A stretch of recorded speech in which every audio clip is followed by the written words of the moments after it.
Вітаю, дорогі друзі! Сьогодні за вашими проханнями приготую шоколадний торт з кремом. Цей торт, називається він на раз, два, три, нещодавно був на моєму каналі, і багато хто із вас запитував, який крем до нього підійде і як цей бісквіт розріжеться на коржі. Перед вами все те продукты, которые понадобятся, а точное их количество я, как всегда, укажу в рецепте. Смотрите его под видео в описании.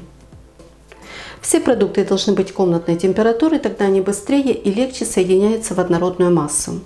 Масло, яйца, молоко доставайте заблаговременно из холодильника и согревайте. Тесто готовится очень просто и быстро, поэтому заранее приготовьте форму и включите духовку.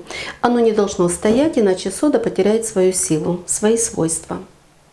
В первую очередь надо соединить все сухие продукты. К муке, я ее уже просеяла, добавляю какао-порошок.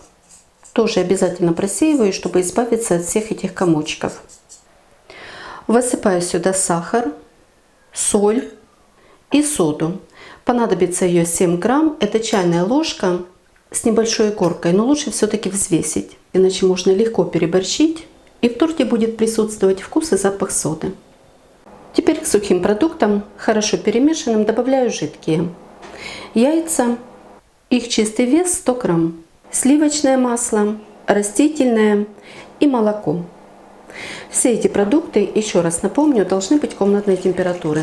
Тогда они быстро и хорошо соединяются в однородную массу. Хорошо перемешиваю, не взбиваю, а просто перемешиваю до однородности. На полный замес теста понадобится где-то 3-4 минуты. Этого времени будет вполне достаточно. И вот только сейчас, уже в конце замеса, когда тесто готово, духовка полностью нагрелась, добавляю лимонный сок. Можете заменить яблочным уксусом или обычным 6%. Все хорошо перемешиваю. Кислота добавляется в конце замеса для того, чтобы сода сработала именно при выпечке, а не раньше. И тем более не гасить ее предварительно в ложке, иначе она потеряет свою силу. А в этом случае она сработает тогда, когда надо, и хорошо поднимет бисквит. В тесте уже есть кислая среда, она обязательно погасится, и в бисквите не будет ни запаха, ни вкуса. Главное, берите ее не больше нормы. Выпекать буду в форме диаметром 20 см. Стенки и донышко покрыла силиконизированным пергаментом, и чтобы он лучше прилегал, смазала немного форму размягченным сливочным маслом, совсем чуть-чуть. К этому времени духовка должна быть обязательно нагрета, температура 155-160 градусов, смотря насколько они у вас сильные. И сразу же выпекаю. Бисквит испекся, выпекался он 1 час 10 минут при температуре 155 градусов, средний уровень духовки, подогрев вверх-вниз без конвекции.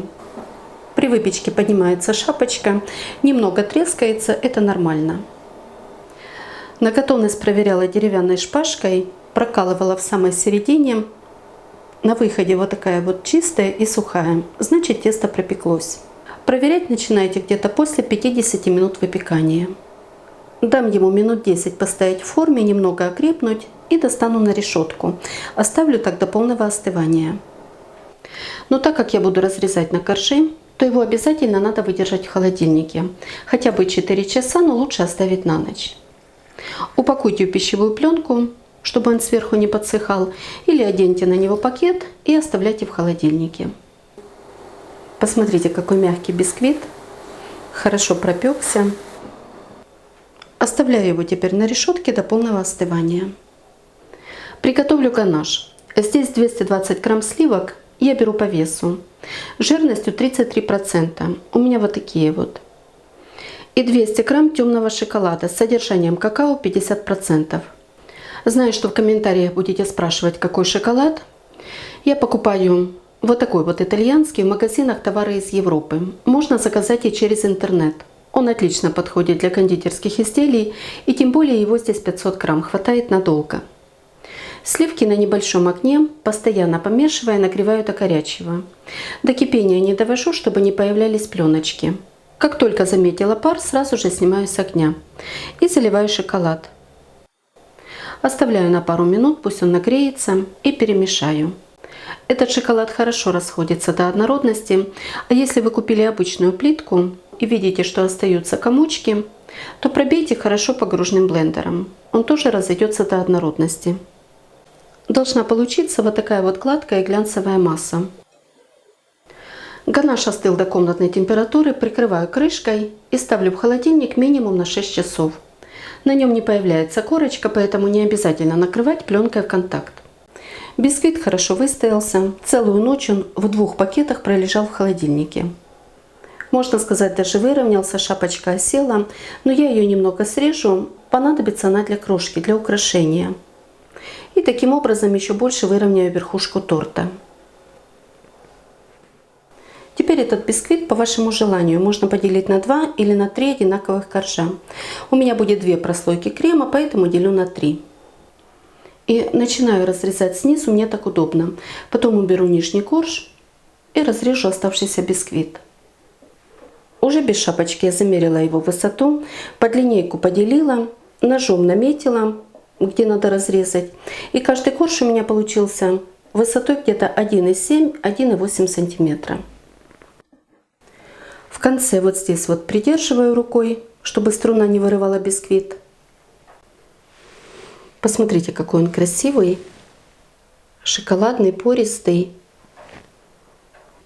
Разрезается он очень легко, ровно, не крошится. В холодильнике он уплотнился, но при комнатной температуре снова станет мягким и влажным.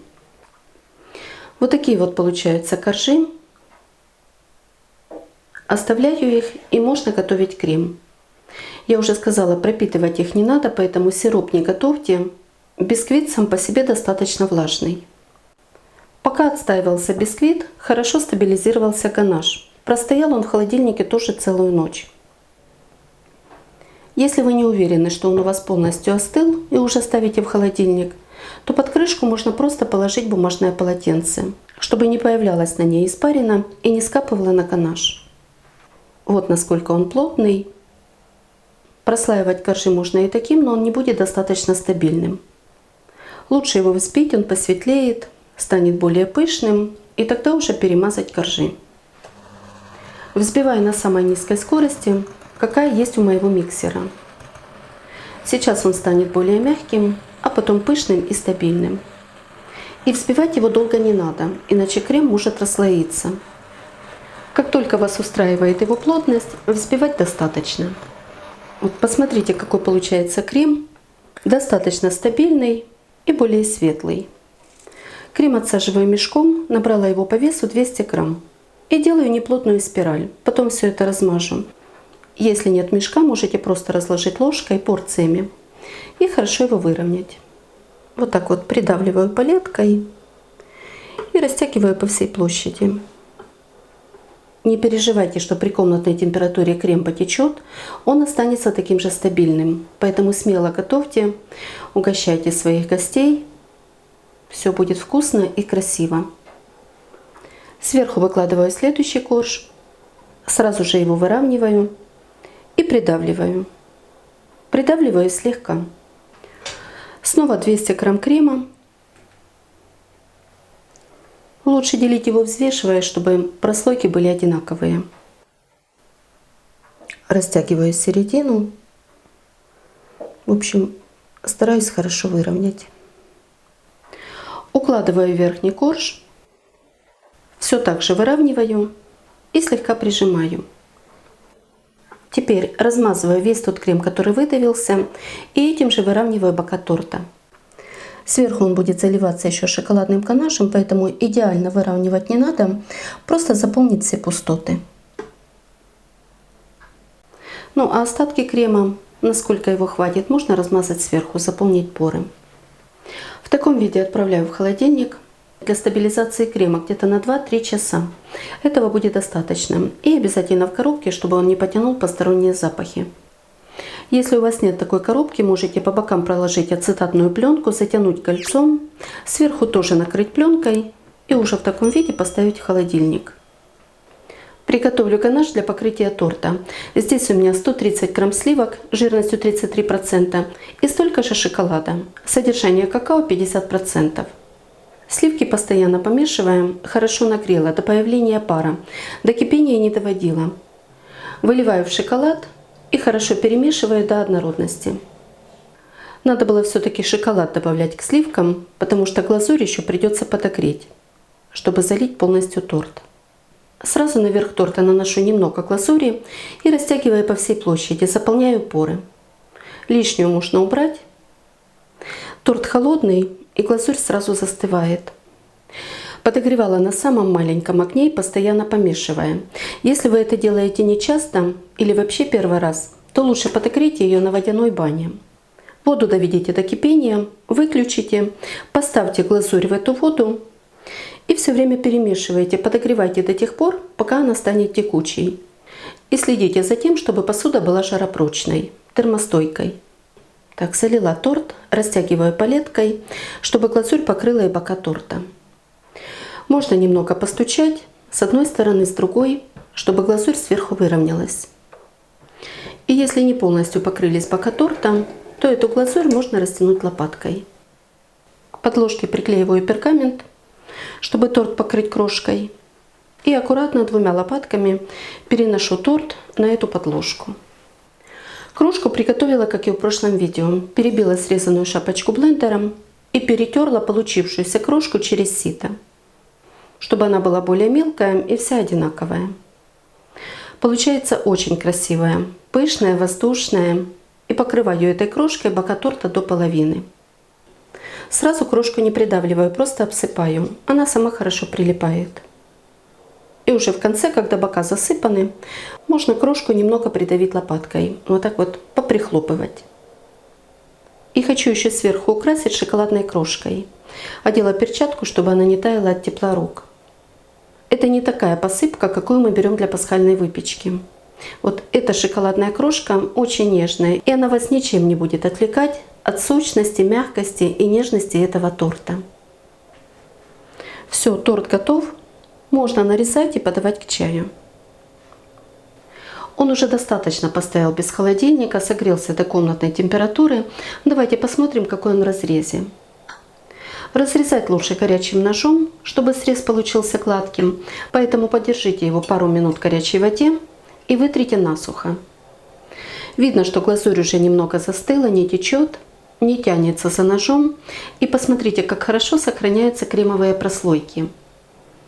Еще раз повторюсь, торт получается очень вкусный, готовится просто. Посмотрите, какой он мягкий, нежный, бисквит влажный, даже без дополнительной пропитки. Крем тоже такой же нежный, как и бисквит, хорошо его дополняет. Но если вы хотите, чтобы он получился более стабильный, более плотный, то возьмите сливки и шоколад 1 к 1. То есть 220 грамм сливок и 220 грамм шоколада. Готовьте з удовольствием і приємного вам чаєпітія. Ну а якщо вам подобаються мої рецепти, діліться ними з друзями, підписуйтесь на канал, залишайте коментарі. Щиро дякую за вподобайки і бажаю вам всього найкращого.